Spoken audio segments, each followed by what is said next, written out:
Hello నమస్తే Rajani Ganesh channel మరో వంటతో మీ ముందుకు. ఈవేళ మెంతులు పులుసు చేయడం ఎలాగా అనేది చాలా మందికి తెలుసులండి. ఇప్పుడు పిల్లలు గాబరాకి ఏం వండుకోవడం లేదు. ఈ మెంతుల పులుసు అనేది చలవ చేస్తుంది ఒంటికి.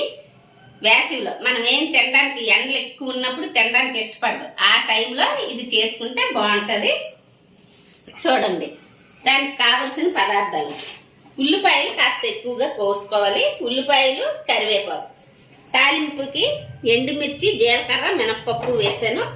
మెంతులు మాత్రం కొంచెం ఎక్కువ వేసుకోవాలండి. ఇవి చలవ చేసే పదార్థం కదా, ఆ మాత్రంకి ఇవ్వండి. మెంతులే ముందు వెయ్యాలి నూనెలో, మాడనివ్వకూడదు.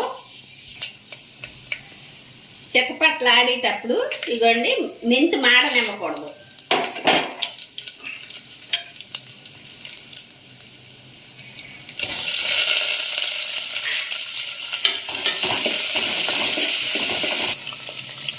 మెంతులు చిట్టపట్లాడుతుండగా వెంటనే ఉల్లిపాయలు వేసేయాలి.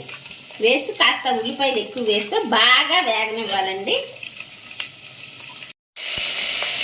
ఉల్లిపాయ కొంచెం వేగిన తర్వాత ఫాస్ట్గా వేగి మెత్తపడాలి అంటే ఇవన్నీ ఉప్పు కాస్త జల్లుకోవాలి. అలా అయితే వేగంగా వేగుతుంది అన్నమాట.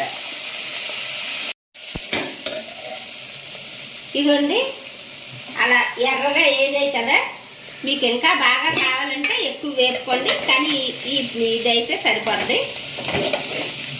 ఈ టైంలో మనం కారం కొంచెం తగ్గించే వేసుకోండి. మీరు తినే కారం కంటే కొంచెం తగ్గించి వేసుకోండి.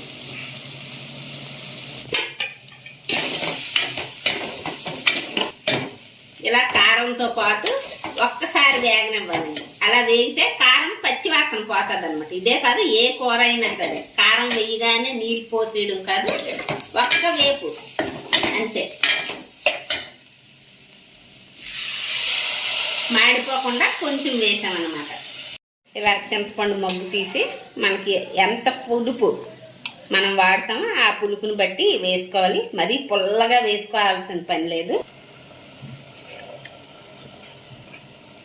చెయ్యి అడ్డు పెడితే తొక్కులన్నీ చేతిలో ఉండిపోతాయి. ఇంకోసారి కూడా పిండిసి అందులో వేసేయాలి.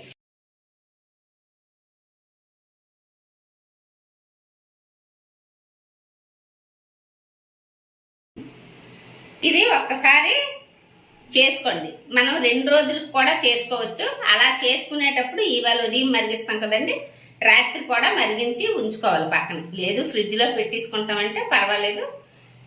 మరుసటి రోజు ఉదయం తీసి మరిగించుకుంటే సాయంత్రం వరకు ఉంటుంది. అలా ఒకసారి ట్రై చేయండి. ఇప్పుడు క్యారేజీలు అన్నీ పెట్టుకోవడం కదా, తొందరగా వెళ్ళిపోవడం, వాళ్ళకి ఉపయోగంగా ఉంటుంది అనమాట. ఇది ఒకసారి ట్రై చేసి చూడండి. లైక్ చేయండి, షేర్ చేయండి, సబ్స్క్రైబ్ చేయండి. Thank you.